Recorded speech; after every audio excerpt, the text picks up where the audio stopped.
Last lecture, we saw filter banks, image pyramids, and also a scale invariant Harris-Conway detector. We'll now move on to one of the most significant feature detectors that have been developed in computer vision, known as the scale invariant feature transform, or SIFT. SIFT was developed by a person, David Low, from University of British Columbia.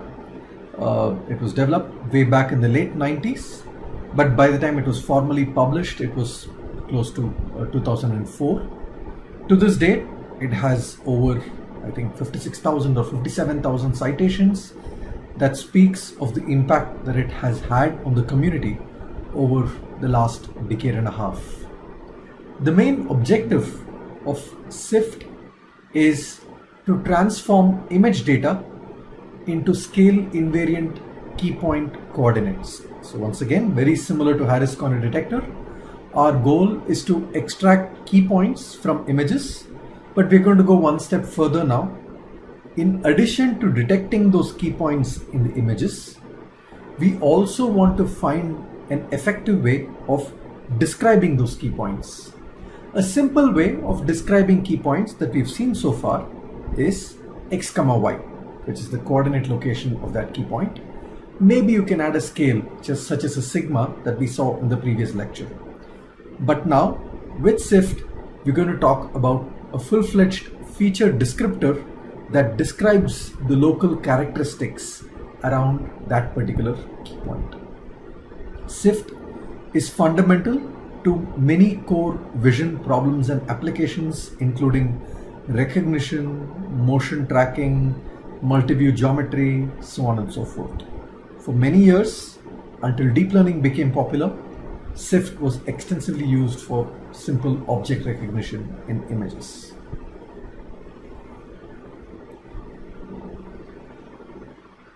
As I just mentioned, in SIFT, image content is transformed to local feature coordinates that are ideally invariant to translation, rotation, scale, and shear. So for example, once again, two images of the same object taken from different angles, different poses, perhaps different illuminations, but we ideally want to ensure that the same key points are detected in both images irrespective of variations in translation, irrespective of variations in rotation, irrespective of changes in scale, as well as shear. Shear is a perspective transformation. SIFT consists of 4 steps, and we'll go through each of them individually. But before we cover them, I should mention that SIFT is an excellent engineering effort. Each step has a proper motivation as to why it was developed and what part of the objective did it help fulfill. I will highly advise you to read the SIFT paper just to understand how a beautiful engineering paper in computer vision has been written. The first step in SIFT is to do what is known as scale space extrema detection. This is very similar to the scale invariant Harris-Conway detector, although there's a little bit more than that, which I'll clarify in some time. The second step is about key point localization. Once you've found a key point, can we try to find out exactly where is the key point? I mean, is it maybe half a pixel a little further, so on and so forth. It could be in location, could be in scale too. Third step is to determine the orientation of that key point. There's a reason why we're going to try to determine the orientation of that key point. We're going to try to use the local image gradients around that key point to assign the orientation. And we ideally want to preserve the orientation, scale, and location for each feature. Finally, as I mentioned, we're going to talk about how do you describe those key points in terms of local information about that key point. Once again, we're going to use some information from the gradients, but we want to develop a representation for that key point which is invariant to a lot of transformations.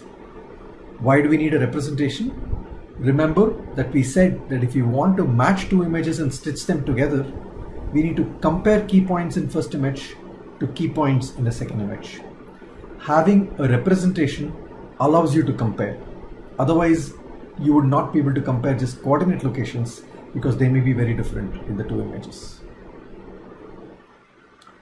So the first step, as I just said, is scale space extrema detection. And the way SIFT implements this is to firstly construct what is known as a scale space.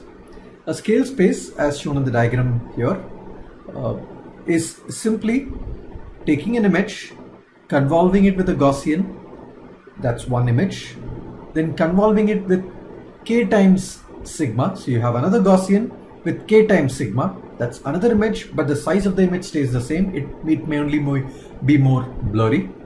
Then you have a convolution with a Gaussian with k square sigma. Once again, the size of the image remains the same, we are not subsampling at this time, simply making it more blurred depending on what you choose to be k. All these images form what is known as one octave. So you're going to have many such images in one octave depending on the values of k and how many images you wanted. In the next step, you construct your second octave, where the ideal goal would be to subsample the image and then repeat the same process that you had for your first octave. Instead of doing a subsampling and repeating the same process, you can also do simply a Gaussian convolution with 2 sigma. Remember, that will make it wider. So you can simply do a Gaussian convolution with 2 sigma, and that gives you a similar effect as constructing a second octave of subsampled images. Remember, when you take Gaussian 2 sigma, your spread is going to be wider of the Gaussian. So you're going to blur out more pixels and probably consider more pixels that are further out, which is what would have happened if you had subsampled and then done a Gaussian with sigma as the standard deviation. To be able to detect the extrema amongst these Gaussians, we ideally want to use the idea of Laplacians. Remember again, if you recall our Laplacian as an edge detector, we said that unlike an edge detector like Sobel, where you get high intensities wherever there is an edge, for a Laplacian, you get an edge whenever there is a zero crossing.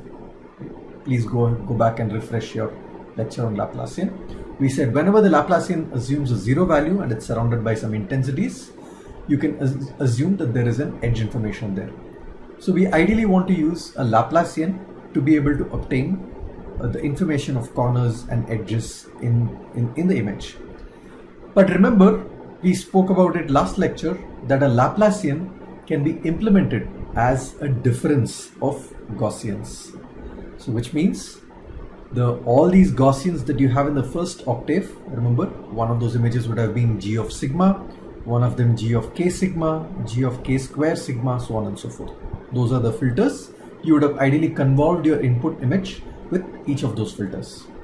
Now you simply take the difference between successive Gaussians on the images in the octave, and you'll get a set of difference of Gaussian images, which, remember, is very similar to the Laplacian of those original images.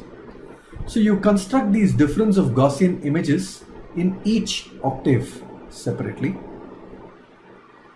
We're going to write that as d of xy sigma is equal to I hat of xy sigma minus I hat of xy k sigma, where I hat is the convolution of a Gaussian with the appropriate sigma with the original image.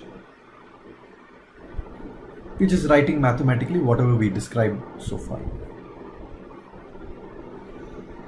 Now, to find the scale space extrema detection, what we're going to do is for every pixel, so let's say you take that crossed pixel in the image on the right, you take a 3 by 3 neighborhood around that point in its own image, and then you take a 3x3 neighborhood in the image on the next higher scale and a 3x3 neighborhood at the same location in the next lower scale.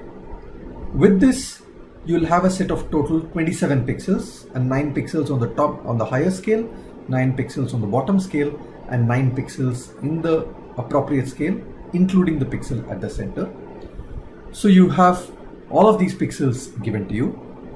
Then what you do now is you compare a pixel with all of the 26 pixels in and around it. Right? So that's going to be around it in terms of location, spatial, as well as around it in terms of scale, the next higher scale and the next lower scale. And then you select a pixel with, if it is larger or smaller than all of the 26 pixels around it. So you select both the minimum and the maximum of all of those 27 pixels in a spatial and scale neighborhood. That's why we call this scale space extrema detection. So we are trying to detect extrema in both scale and space. That's your first step. So we detect interesting points invariant to scale and orientation to a certain extent using DOG or difference of Gaussians. Remember again, the difference of Gaussians is an approximation of a Laplacian of Gaussian. Just one clarification here. Last time we said the difference of Gaussian is an approximation of the Laplacian corrected to Laplacian of Gaussian. Okay. Difference of Gaussian is an approximation to the Laplacian of Gaussian. The next step is key point localization. We ideally want to see if we have found the exact point where we have the extrema, the maximum and the minimum. To do this, we're going to look at this difference of Gaussian function d as any other function, and if we knew that our detected extrema were at these blue points, which are known as your detected extrema here, we ideally want to find these red points where the minimum and the maximum is actually achieved.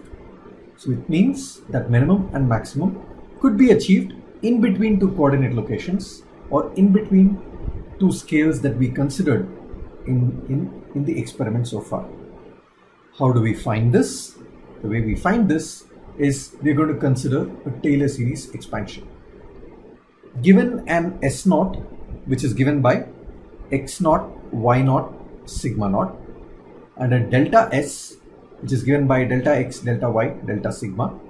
So S0 is the minimum or maximum coordinate and scale location, scale and coordinate location that we already have found in the earlier step, in step 1. And delta X, delta Y and delta sigma is what we want to find out where the exact extremum is achieved. So we write out your traditional Taylor series expansion, which is given by D. In our case, that's the difference of Gaussian output. S0 plus delta S is not equal to, it's just approximate because we're not considering the higher order terms here. Approximately D of S0 plus the first derivative into delta S plus half delta S transpose second derivative delta S and higher order terms. Now to find out where this exactly attains the minima, we ideally have to differentiate this Taylor series expansion with respect to S or delta S in this particular case and solve for delta S. So we say that our solution for delta S, which we denote as S hat, is going to be given by, this is a simple derivative, you just differentiate this with respect to S. The first term's derivative will go to 0. Second derivative, remember the gradient is evaluated at S0, so that would be a constant with respect to delta S. So you would be left with, if you differentiate this Taylor series expansion, you'll end up having dou D by dou del dou D by dou S plus dou square D by dou S square delta S is equal to 0. And when you solve for delta S, the solution is what we denote by S hat. You're going to have dou square d by dou s square inverse dou d by dou s. It comes from simple differentiation of your Taylor series expansion. So, and how do we solve this? We can compute your second derivative and first derivative simply by finite differences. Remember, you can take to compute the first derivative in both space and scale. You can simply do finite differences with the next locations on the left, next locations on the right, or the higher locations on the scale, and so on and so forth. Simple finite differences, the way we talked about computing gradients with respect to edges, exactly the same way this can be computed, and we can solve for delta s, which gives us delta x, delta y, delta sigma, where the actual extrema is achieved. So now we exactly know where the extrema is achieved. So this could help us localize better. Once we do this, we also do one more step.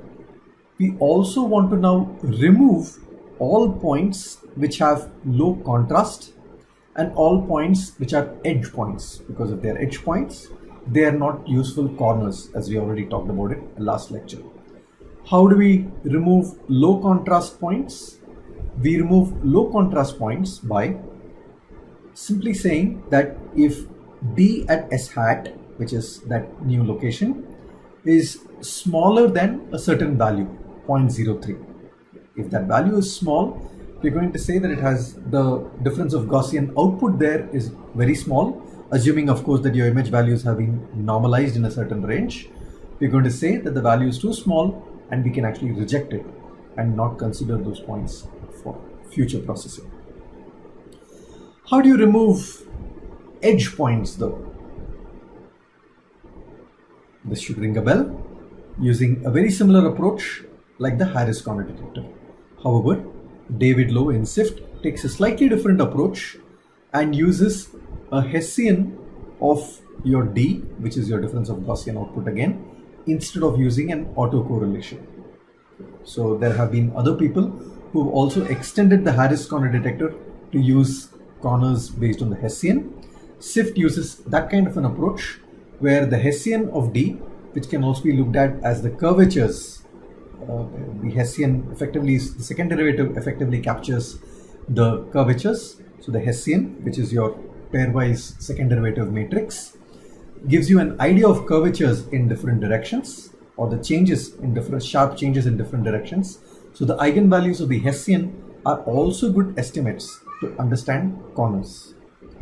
So very similar to the Harris corner detector, SIFT proposes using the Hessian, computing its largest and smaller eigenvalue, which are denoted by alpha and beta. Then you once again compute your trace and determinant of your Hessian matrix, very similar to how we did it for the Harris corner detector. And then we evaluate different ratios with respect to trace and determinant. So you could write your trace is going to be alpha plus beta, your determinant is going to be alpha into beta. So your trace square by determinant is going to be alpha plus beta whole square by alpha beta, which can be written as r beta plus beta by r beta square, where r is written as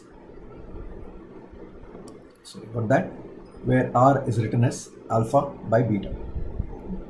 Using this approach, the trace square by determinant can be written as r plus 1 square by r. And the final way we remove edges is by noting that this quantity now is going to be minimum when r is equal to 1. Because when r is equal to 1, we know that alpha and beta are close to each other, are equally high, which is what we want to find your corner points. So SIFT proposes that you reject the key point if trace of Hessian square by determinant of h is greater than a threshold, because you want it to be close to 1. So if it's greater than the threshold, you simply reject the key point. The original SIFT paper uses r is equal to 10 in this particular case, the threshold to be 10 in this particular case. So at the end of the step 2, we have determined the exact location and scale at every extrema point, and we have also selected some of these key points based on stability by eliminating low contrast key points as well as edge points. Now coming to the next step, which is on estimating the orientation of these key points. Let's first start by asking, why do we really need the orientation? The answer is simple. We want to help it get rotation invariance by getting a sense of orientation, and that would become clear when we describe how we are going to do it. So we use the scale of the point to choose the correct image. Remember now that every key point is denoted as xy sigma, where x and y are the coordinate locations and sigma is the scale at which it was found to be a key point. Very similar to the scale invariant Harris detector, where the final corners measure is highest at a particular scale. Here again, a corner point or a key point is defined by x, y and sigma. So you use the scale of the point to choose an appropriate Gaussian, and you convolve that Gaussian with your input image to get an image called I hat.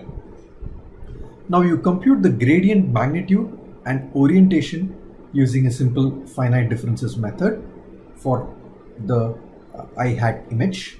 So you would have m of every point, which is your gradient magnitude at every point, which would be given by simply your root of gradient in x direction square plus root of plus gradient in y direction square. That's going to be your magnitude of the gradient. Similarly, your orientation of the gradient at that location is going to be tan inverse of the y gradient by the x gradient. Okay. At the end of this step, we're going to have a magnitude and an orientation for every point in your image, including the points that you have identified so far. Now what do we do? Now what we're going to do is you take a certain region around the key point. You're not going to rely only on the magnitude and orientation of the key point alone, because we want to capture the local characteristics, not just the characteristics at the point. You take a region around the key point, a certain window, say 4 cross 5 cross 5 window, whatever that may be, and you consider the orientations of all the points, the magnitudes and the orientations of all the points in the neighborhood around the key point, and you construct a histogram out of the orientations of all of these points. This histogram in the SIFT paper has 36 bins with 10 degrees per bin. So you have an orientation angle depending on what the orientation angle is. So if you had an orientation angle of 185 degrees, you would put it in the 180 to 90 bin. So every bin is 10 degrees and you have 360 degrees. So you have 36 bins.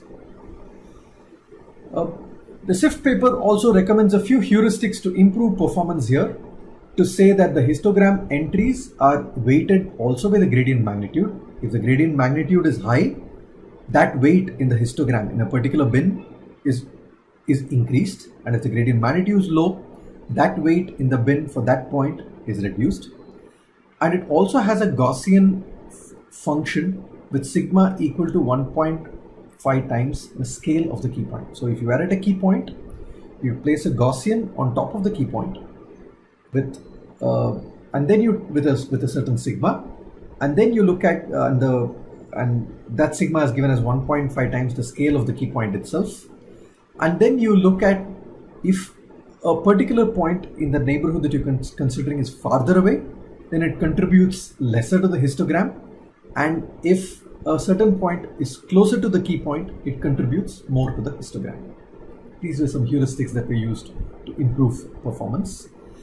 And once you construct this histogram after these heuristics, the peak, whichever bin had the highest number of votes in the orientation, is considered as the peak of that particular key point.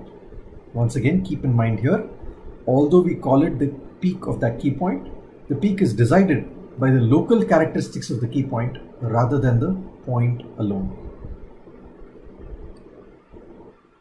The SIFT work also suggests to introduce additional key points at the same location if there is another peak in the histogram which is at the 80% value of the original peak.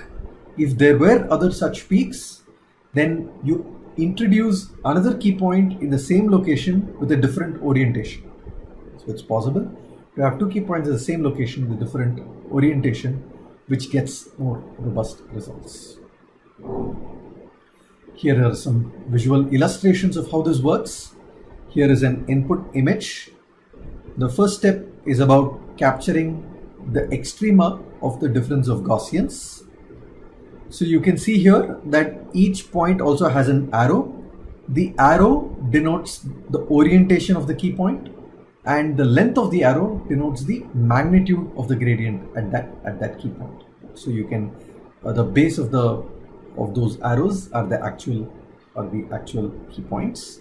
So this is your first extrema detection step. So then, after doing a low contrast threshold, these 832 DOG extrema lower down to about 729. You eliminate key points which have lower than a threshold in terms of contrast. Then we also do the testing ratio based on Hessian to eliminate edge-like artifacts, and then your key points come down from 729 to 536. So you're pruning out noisy key points that may not be really of value. And as we already said, the arrows that you saw were the orientations that you obtained using your step 3. Now we go to the last step, which is about finding a way to describe that key point. So far, we found the key point, we have found the scale at which the key point exists, we also have an orientation for the key point. Now the question is, how do we describe the key point? So to do this, we are once again going to use the gradient information in the local neighborhood around the key point. So we take a 16 cross 16 window around the detected key point. So bear with this image. This image shows an 8 cross 8 window, but for illustrative purposes. But the actual method suggests to take a 16 cross 16 window around the key point. So you take your 8 cross 8 or a 16 cross 16 window, and then you divide that 16 cross 16 window into quadrants of 4 cross 4 each. So for an 8 cross 8 window, you will have 4 such quadrants. For a 16 cross 16 window, you would have 16 such quadrants where each quadrant was 4 cross 4. Inside each of those quadrants, you construct a histogram of the orientations of points inside that patch and align it along 8 bins. So instead of aligning along 36 bins, this time you're going to do more coarser alignment and align it only along 8 bins. This is what SIF proposes. So you would have, once again, just to remind, in an 8 cross 8 window, you would have 4 such histograms, but in a 16 cross 16 window, you would have 16 such histograms. So each histogram has 8 orientations because you have 8 bins there, and every point in the neighborhood in that 4 cross 4 patch contributes to one of the bins in the histogram. Similar to how we found the orientation, here also we use heuristics such as downweighting the gradients by a Gaussian fall-off function. So within a particular neighborhood, if there was a point further out, that contributes a little lesser to the histogram, and a point closer contributes more to the histogram. Just to clarify, on the image on the right, this is just another way of representing a histogram. Just keep in mind that the same diagram could also have been drawn something like this with 8 bins, as I said. Okay, so the length here denotes the strength of the bin in the histogram. So in each 4x4 quadrant, you compute your gradient orientation histogram using 8 orientation bins. Once you do this, you're going to have totally 16 histograms, each with 8 values. This set of 16 into 8, which is 128, becomes your raw version of a SIFT descriptor. So this is how you're going to describe that key point, just by the gradient orientations of the neighborhood around that key point. To reduce effects of any contrast or local changes, this 128 dimensional vector is normalized to unit length. Further, to ensure that the descriptor can be robust to other kinds of illumination variations, the values are also clipped to 0.2 and the resulting vector is once again renormalized to unit length. So you don't consider very small values, you clip it to 0.2 and once again normalize it. You could consider this as a step of removing outliers. It's something very low, you just want to clip it and then renormalize it to the original length. These are heuristics that the paper recommends to get better performance. Let's see a few examples. So here you can see a couple of tourist images of a popular monument, and you can see these background values here, which are the key points detected by SIFT in this image. And if you actually compare, even on the second image, where there's significant rotation, perhaps almost a morning till evening change, we detect similar key points in both these settings. So it's an extraordinarily robust feature detector.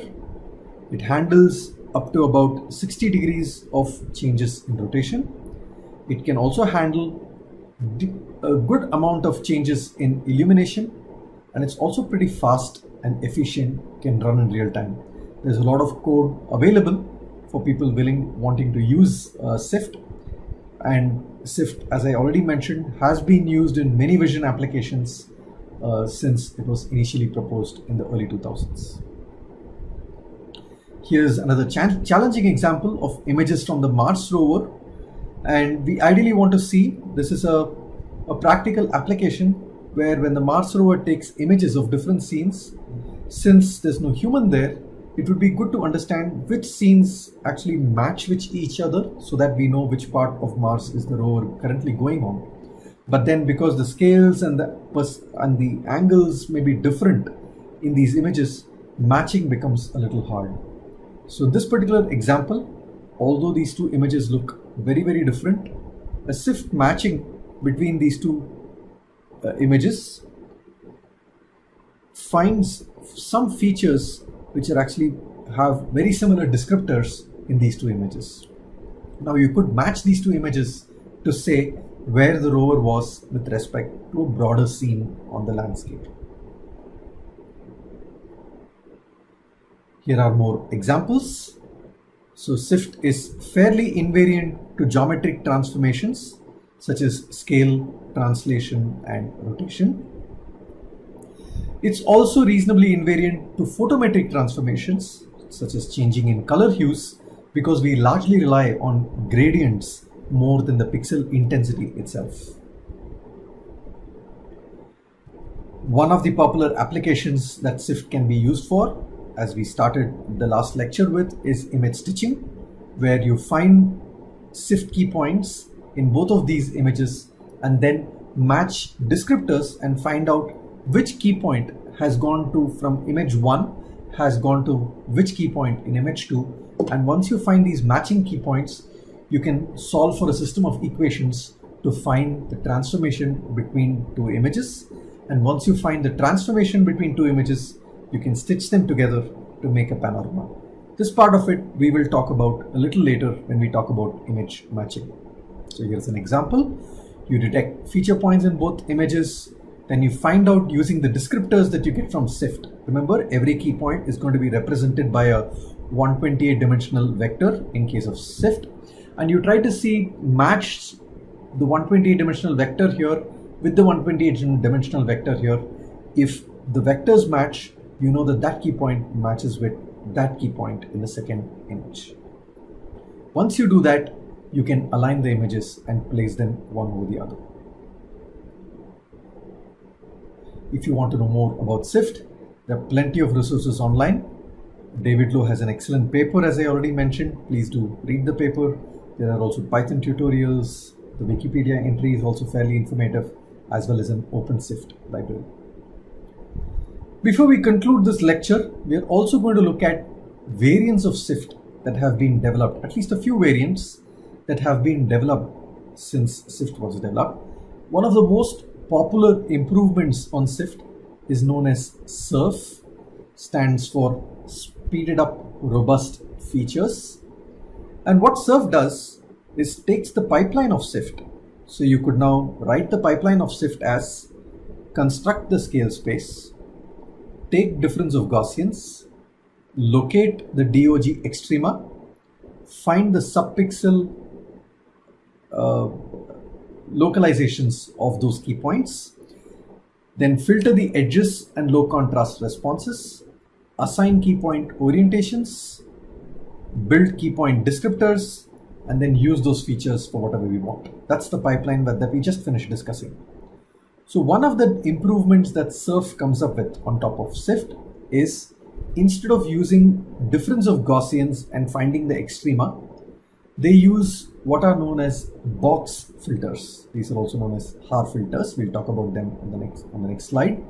But these are also known as box filters. Box filters are filters such as these, where you can have a filter where one part of it is white, another part black, then another part white. You could do this in various combinations. You could do a checkerboard kind of an effect. You could do it with you could increase the number of blacks and whites. You could have the blacks 2 times, whites 3 times, or you could flip it. All of those combinations are typically called box filters, and they together form what are known as Haar wavelets. We're not going to go into wavelets here, but you could look at wavelets as a generalization of a Fourier basis. So we use the Haar wavelets, which are your Haar filters such as these, to get key point orientations. So that's one difference of SURF, and that allows SURF to be very good at handling blur and rotation variations. So SURF is not as good as SIFT on invariance to illumination and viewpoint changes though, but it handles blur and rotations fairly well. Importantly, SURF is almost 3 times faster than SIFT because of these changes. There's a particular reason for that. Using Haar filters can make computations significantly faster. I'm going to leave that to you as a homework question. Please do read up why using Haar wavelets can make computations faster. A hint for you is to read up something called integrated images. There's also another variant of SIFT called MOPS. MOPS stands for Multiscale Oriented Patches Descriptor. In this case, the patch that you have around the key point is rotated according to its dominant gradient orientation, and then you compute your histogram and the descriptor. Why is this useful?